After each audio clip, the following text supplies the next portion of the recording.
listening to the Otasso Outdoors Podcast. Okay, just unmuted me. Ready to go. Dude. do. Locked in. Take two. Guys, Hunter got an arrow stuck in a 2x4 today. The brand new $50 TKOs. Sexiest looking arrow I've ever seen. He just... It's like not even my fault. You know what I mean? No, dude. Well, you know, rocking that 125 grain tip, 18 FOC. It hits like a tank. It really does. I was surprised at how buries. far those things were going in, man. I know. They're hypodermic.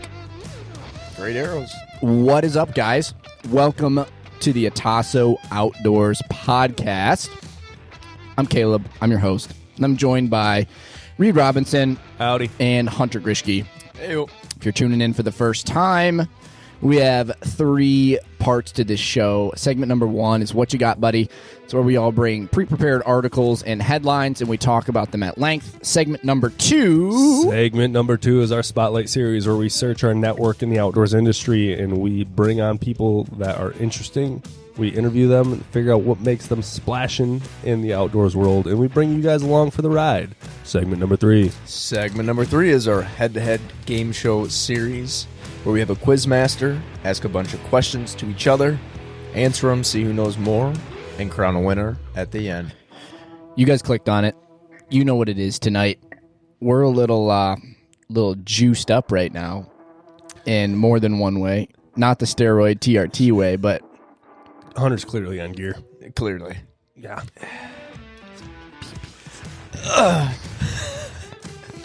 We were shooting arrows earlier for the first time in probably since archery season. Long time. Oh my Long gosh, therapeutic.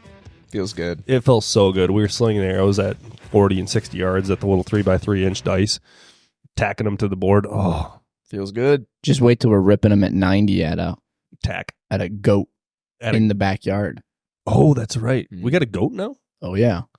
We've got... let's take inventory of what we have in the Otasso archery course.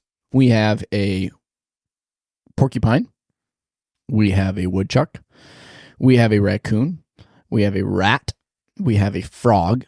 We have a lion. We have a boar. We have a javelina. We have a whitetail buck. We have a fallow deer. We have a pigeon. We have a bear, a black bear. We have a aoudad or goat, I believe. We have a bedded whitetail buck. We have a hyena. We have... I'm missing one. What am I missing? I'm missing something. Did you say lion already? Yep. Already got the lion.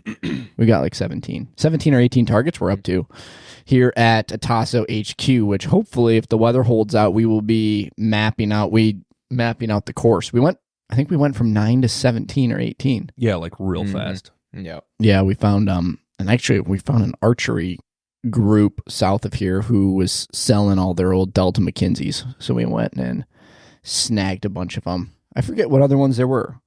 I think pronghorn. Pronghorn. Yep, we've got a pronghorn. I think the other two I'd like to get a snowshoe hare and then a turkey. Yeah, I'm kind of surprised we don't have a turkey yet. Well, they're just the Reinhardt ones are pricey. I know. But it's just we got a lot of African stuff. It just seems like it. I know it doesn't matter, but it just seems like we would fit into the North American game first. Can you imagine walking through the woods at night as like somebody just unsuspecting, and then maybe if anything you're a meth head and you're just a little bit high, and then you come walking through the trail and you're just yeah. Well, no, it's like you're eye to eye with a full size lion, and you turn around and then there's a hyena, and then you run through and then you trip over a bear. And it's just like one thing after another. It's like those horror films that somebody like breaks into a house late at night and they got the flashlight up on the wall and it's a bear coming off. They're like, and they look over and there's like a lion coming up. Like looking at all the taxidermy, you flip the thing on there in the trophy room. It's crazy. So I'm pumped about that. It was so good to shoot again because it's really, I mean, you can cowboy up and you can shoot in the wintertime, but I mean, you're just cold and your shots aren't great the entire time. And I know it doesn't really matter, but I feel like taking your bow out when it's that cold, it makes my skin crawl shooting when it's cold like that. I don't think it's an issue, but I feel like the arrows are going to snap. And I feel like the bow is just feeling the cold, and I know what happens when I like get hit with a branch when I'm that cold, and I'm like, it just hurts. Here's the thing, though. Would you rather shoot in like the spring where it's mid 40s, or would you rather shoot in the summer where we got to deal with mosquitoes and it's like 70 and humid? Mid 40s. Yeah, and like I'm good with mid 40s, but when it's 10 degrees outside and you're like, I kind of want to shoot my bow, but your hands just freeze up instantly, and it's where you get some Sitka gloves with the cut off fingers. Oh man.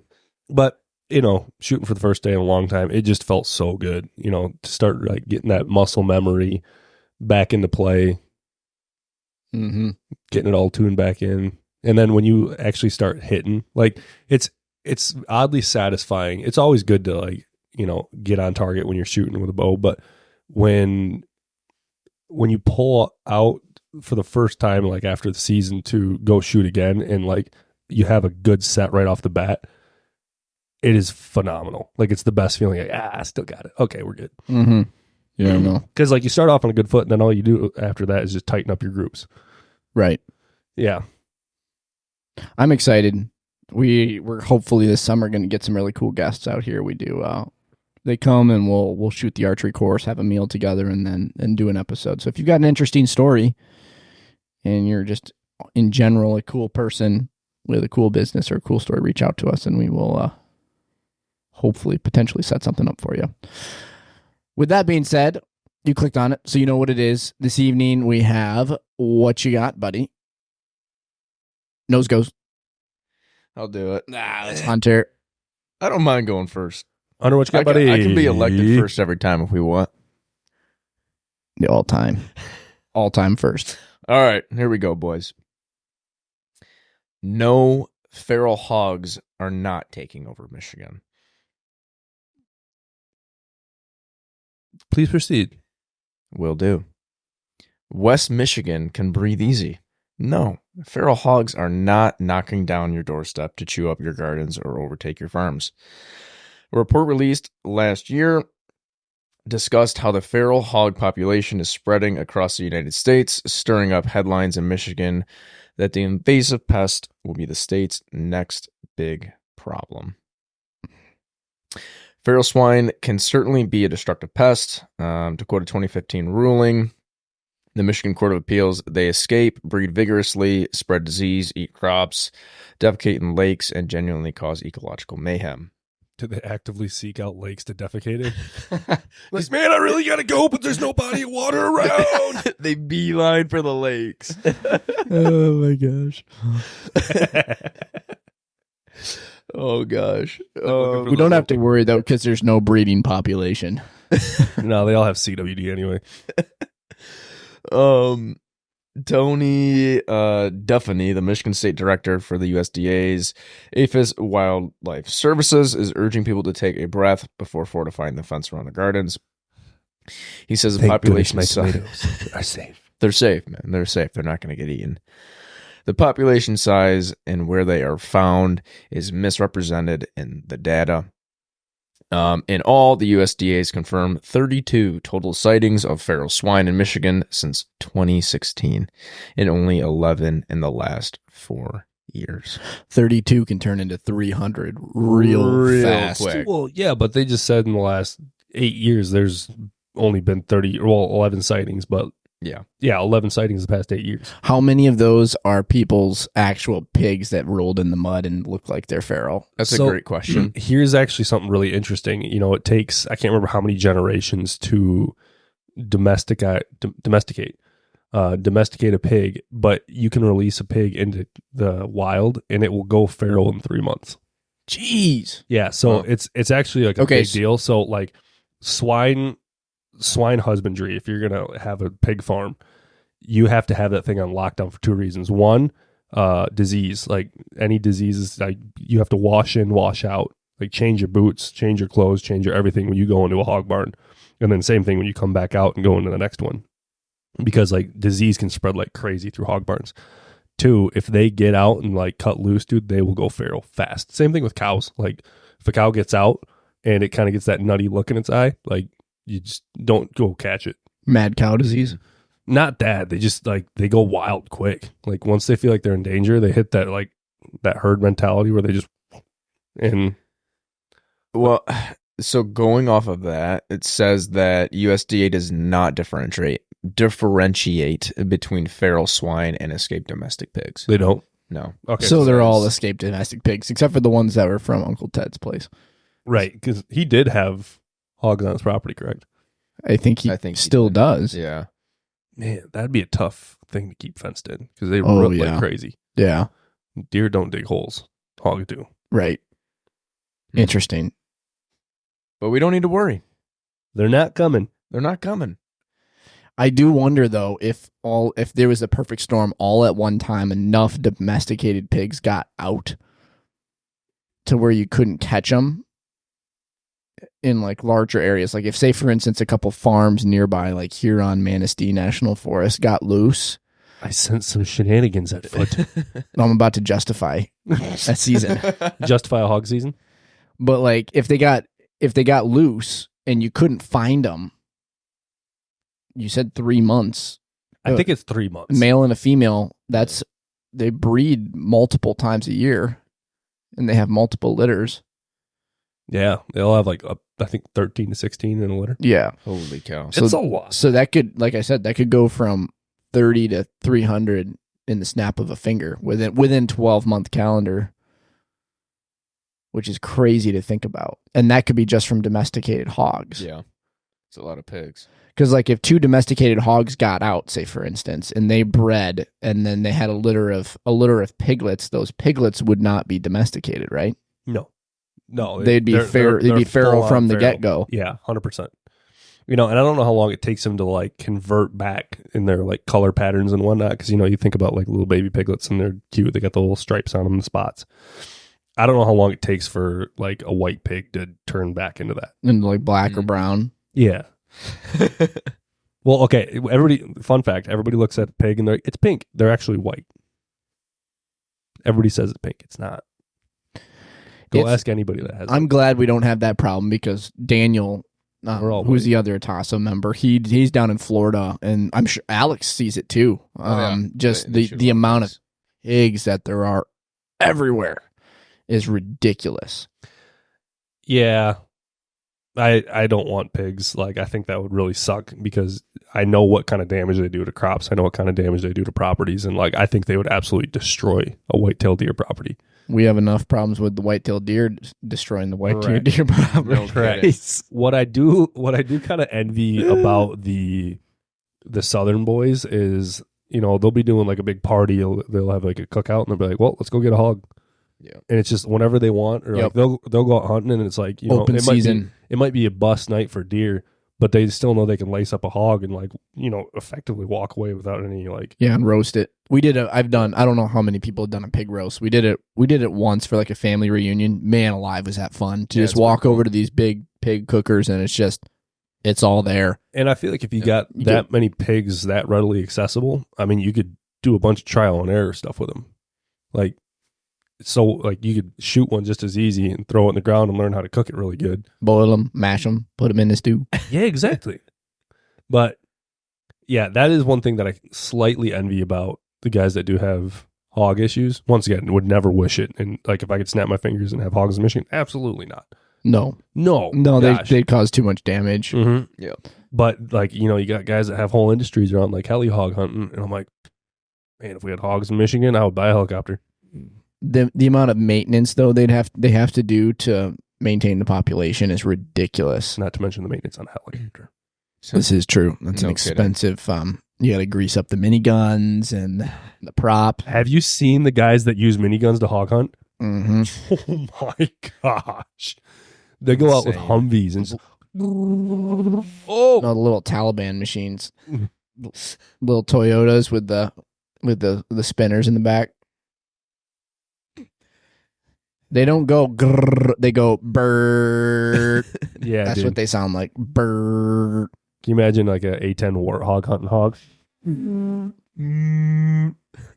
Oh man. Fun sound effects. Mm-hmm. Cool. No hogs in Michigan. Sorry, No guys. hogs. Yeah. They're not Go coming. down to Florida if you want to hunt hogs. Yep. Hey, you know Or what? Texas. You know what is in Michigan? Beavers. Sweet. Wow. Headline reads. Researchers optimistic after beaver sighted in Oakland University campus. Oh my gosh, I can see it. Like they have just this prized pine tree in the center of the campus that's one just like beaver. been there for 100 years, and all of a sudden, the middle of the night is just. Nah, dude, look at it. They got this beaver on a midnight trail cam, and he's just swimming through the water, straight up mean mugging. Just chilling. Oh yeah, doing straight up beef stuff. Dude, beavers are freaking sweet. They're destructive as all get out, but it's so cool to be hiking through a place and then you find just a log next to you that's just to the chisel point, and you're like, yo, beaver, what up? I saw a meme one time, and it was one of those memes where it's like, water trickling. Beavers are just looking at it like absolutely not. And dude, I got such a love-hate relationship with beavers because like they're so cool, but the amount of damage that they cause, especially in the Rose Lake hunting area, is ridiculous. Yeah. Yeah. Oh my gosh, dude. So like OU, they're excited because they're like, we have a beaver, and it's like, it'll probably be this thing on campus. Like, there's a beaver on campus. This is cool. Everybody look out for it. And it'll probably be this big thing until all the trees start coming down. Yeah. And then it's like, there's going to be protests. They're going to be like, keep the beaver safe. It's just doing beaver things. And it's like, yeah, but that tree has been here for like 200 years. I love seeing the videos of guys putting like 20 pounds of tannerite in the beaver dams and blowing them up. I already Doesn't matter. incriminated myself enough on the last episode. I'm just going to. What does the beaver say when they see running water? Absolutely not. Damn it. Da-doom. Yeah. So I get the sentiment because like, once again, they're excited to have it back in the ecosystem, and like, it's cool to know that, an ecosystem is healthy and thriving around you. My issue with beavers is like, they are so non-compliant, like not cohabitable with humans. Right. But if you think about it, what beavers do, especially take whitetail habitat, for instance, every couple year or every couple decades, it's important to go through and do prescribed burns, but also thin out your timber and go cut trees and stuff so new growth can shoot out of those stumps and everything. A beaver is doing that for you in most cases. If you've got water access, they're dropping trees and they're doing that timber work for you. They're just leaving a lot of deadfall in the way, which also in return is going to create bedding, cover, and new growth for deer. Yeah, but it's no. Yeah, okay. It's tricky because it's not a selective harvest. They're just taking everything in. They're selective to a degree. They like popple trees. They like. I'm going to give this white pine a couple more years. It's not quite ready yet. And like, I don't even know if they go after white pine because I've never seen a beaver chew on a white pine. But I'll see them go after popple. I'll see them go after birch. I'll see them go after cottonwood, and Super like hardwood trees, right? Because Well- it's better for their teeth or something. what they'll do is they'll drop a tree next to water. And typically, like, the reason beavers dam up areas, they'll dam up streams and rivers because they are safe in deep water. It's their sanctuary. It's their ability to hide. So they'll dam up an area and flood a whole system, and that keeps them safe from predators. And then, they'll build their lodge out in the center of it that they can come in and out of. And then what they do is along all the edges, they keep going to the water's edge because they can quickly get back in the water if need be in the middle of the night, but they will drop trees. They'll fell them into the water. And then once they're in the deeper water, they can come out at night or even during the day if they're going to break the nocturnal rules, and they will take off sections of those limbs and then swim them back to their lodge. Mm-hmm. The really cool thing that I think is sweet about beavers is they will take like all those like small growth, like the ends of saplings and the ends of twigs and whatnot, and they'll jam them in the bank underwater. So like, I've walked up on beaver lodges before where you can stand on top of the lodge and, just under the water, there's a bunch of red twig dogwoods all just jammed underneath the bank, like that stay underwater underneath the ice. So in the wintertime, they can come out of their lodge and swim underwater and go and chew on that bark. It's a snack. They have a little winter snack. snack. And it actually makes great fish habitat. And it makes for some great fishing areas. And then like all the trees fell down in the water, great fish habitat. See? There you go. But when the trees that they're dropping are on your property and like, making your property value go down because you have a bunch of old growth timber that's now completely gone and you can't replace that and you have to plant new trees. It's like it drives everybody's property values down. Here's the thing, though. Like when you say old growth timber, I don't see beavers cutting down trees that are 25 inches in diameter.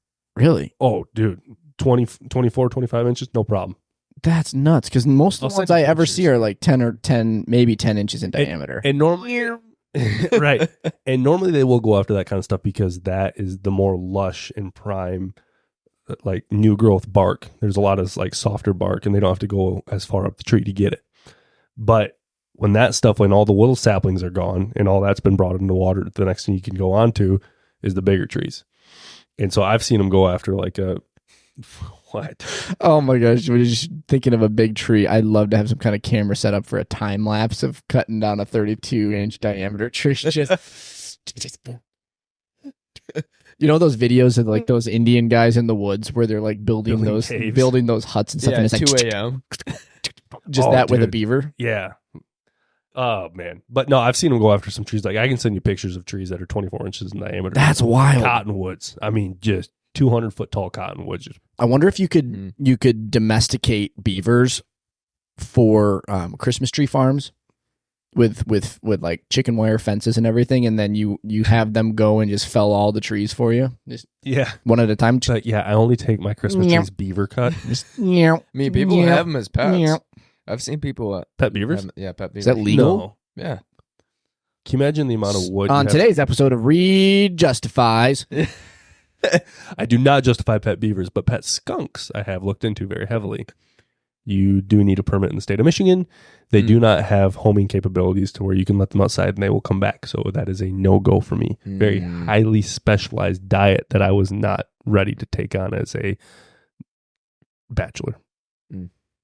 That checks out. No skunks. Dude, there have been so many skunks out lately. Yeah. My cousin has 2 of them that were living underneath his front porch. Do you ever catch them? Yeah, he trapped both of them, and when he trapped them, they sprayed. So he woke up in the middle of the night, like a week and a half ago, and he leans over to his wife and daughter that's 1 year old, and he's like, babe, there's like a chemical leak in the house. We got to go. And so he like loads up the kids. They go up to their mom and dad's place. Comes back the next day and goes down in the basement to figure out what the chemical smell was. And he's like, as it kind of diluted, he recognizes it as a skunk smell. Now, if you've ever been up close to skunk essence when they spray, it is very different than like the weed smell that you smell going down the highway when you pass a skunk hit on the road. It is like makes your eyes water, brutal on the nose. And so when you get up close to it like that, you're like, yeah, this is definitely chemical. So he had 2 living underneath his front porch. And the way his front porch and basement tied together, there was a very large gap that whenever the skunk sprayed, it just poured straight into his basement. And then they would get sucked up by the furnace system and all throughout the house. So he trapped, he thought they sprayed pretty bad before. Well, then he trapped them with conibears and they really sprayed. And his whole house he had to fumigate. I'm thinking should have had a live trap. Yeah, I don't know what. I told him. I wonder what went after them to make them spray in the first place. If it was a fox or a woodchuck or something that was, because you know. You ever think skunks kind of is like that? Does I think that would. Dang it! Only after they're pregnant, though. That's what I was gonna say. I kind of like girls pee when they slip on rocks and stuff. Dang it! I just like if you think about it, woodchucks are very likely to burrow under porches. That's where you see a lot of them. So I'm wondering. Thought it was a woodchuck. Oh, it was 2 of them actually. There's got to be a better way to get skunks out than conibears. Yeah, he went and got the conibear trap, and I was like, okay, sure. I was like, they're gonna spray, right? He's like, yeah, and I guess better than a foot trap. The gift that keeps on getting. Yeah. So, anyways, I do not condone pet beavers. Unless you're going to use it as an attack beaver, of course. And then you better hope Pinocchio is breaking into your house. Yeah. Or Groot. Caleb. Oh my What do gosh. you got, buddy? All right. Headline reads, Governor Tony Evers signs a bill today, that raises the cost for bow and crossbow deer hunting licenses for out-of-state residents in Wisconsin. In Wisconsin. Yep. The Republican-authored measure raises the cost of licenses by an additional $35 to $200. The state Department of Natural Resources estimates the increase will generate an additional $543,000 in annual revenue for the state's fish and wildlife account. The DNR has projected that dwindling license sales revenue will lead the account nearly $16 million deficit heading into the next state budget.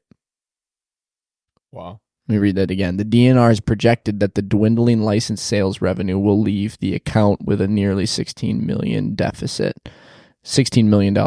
heading into the next state budget. Wow. That is a big jump. There's a lot. What you said? How it raises it? $35. $35, which will generate an additional $543,000. 543 divided by 35. That's 15,514.2857. Turn that sideways. I can get more numbers. 142,857 hunters. Okay, so here's my question. Here's my question for you guys. Is Wisconsin even a destination state for hunting? Highest Boone and Crocker. I don't think it's a main destination for people. I don't think it is, but when you want to talk about Boone and Crockett whitetail, they do lead the nation. Just because of the sheer size and the sheer deer population? Well, it's not like they have a ton of deer. Well, like their population numbers are really manageable, but they still kill more deer than Michigan. What did we find out? They only have like million something deer. I don't know that. Their population really isn't that high, but they kill 330,000 deer a year, I think, or 335,000 deer a year, which is crazy. So is this going to hurt them? Or is it going to help them? They're saying it's going to generate $543,000 in revenue, but is that calculating how many people are now not going to come from out of state to hunt there because they have to pay $35 more? Do you think people are going to not come over $35 though? Probably not. If Right. you're already paying $160 to be a non-resident, what's another $35? Yeah, you could pay $165. Like, yeah, whatever. It's like $200. Yeah, whatever. Yeah. Like you're going there. Now, if they came out and said that the resident tags were being increased by $35, I think you'd have way bigger problems. Yeah, that'd be way different. Right, because usually people that are destination hunting anyways, they don't really, I mean, they factor in the tag price, yeah, but they're just like, dude, whatever it costs, I'll pay it. Yeah. There's always, what's the word I'm looking for? Like not a caveat, but it's like, there's always, I'm not going to pay $10,000 to go hunt a mule deer. But yeah, it's like $35 is not a make or break for something like that. It's like, okay, sure, yeah. I wonder what the reason for pushing that through was. I wonder if it had something to do with they saw the amount of hunters shrinking and losing revenue. I feel like it's a big move for a governor to do that. I mean, I feel like Gretchen would never do that on our end, but that'd be an off, right? Yeah, on our end. Because no one comes to Michigan to hunt anyway. Yeah, that'd be a bad idea. Yeah, I don't know. 1.6 million. I was so close. 100,000 deer off. You're just too good, man. Good at estimating things. 1.5 is Wisconsin's deer number. 1.6. 1.6. They have 1.6 million deer, and they harvest 300,000 plus deer every year. Like 335,000. Michigan's got to step it up. Yeah, we have more hunters. We have more deer, and we kill less. It's because everybody's chasing the great big buck. We're antler that doesn't exist. The majority of the Michigan population chases antlers. If you think about if you look up like videos of deer drives and Orange Army and stuff like that, it's always Wisconsin. It's always Wisconsin and Minnesota doing these big deer drives, or Pennsylvania. We're gonna get the group of guys together and go down to Gary's place, and we're gonna do a good old deer drive through the woods, bud. Old pusheroo. Yeah, and I will. As much as I love Michigan deer hunting and how much I think it is, kind of like the king of Midwestern hunting, because our deer populations are so big and our habitat is awesome and we have such a rich culture in hunting, I look over at Wisconsin and I tip my hat. I'm like, you guys are the true Midwestern hunters. Oh, yeah. Yeah. I've been to like Wisconsin deer camps. They're awesome. Lots of cheese. Yeah. I got an ex they live in From Texas? no, Exes in Texas. I don't think I got any exes in Texas. I got exes in Hawaii. I got exes in Ooh. yeah.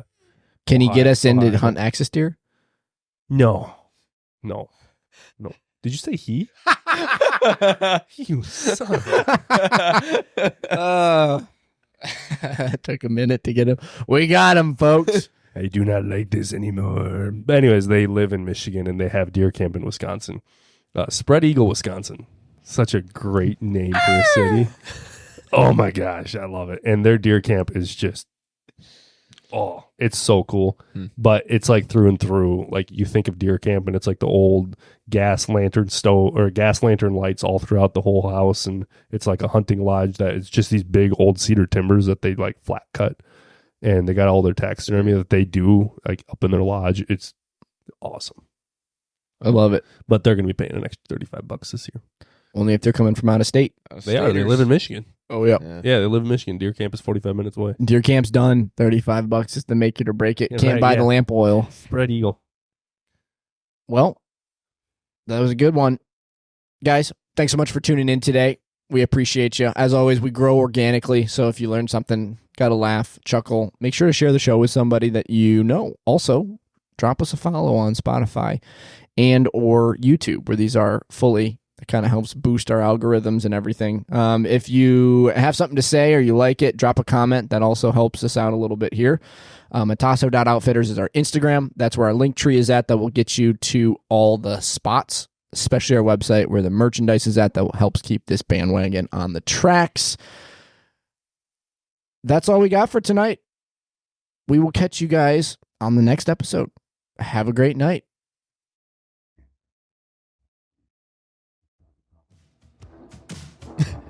Who says I am gay? You are gay. Why are you gay? You are the captain now. Ryan's gay. Reed's got boyfriends in Hawaii. You wish you had boyfriends in Hawaii wearing tight pants, drinking syrup.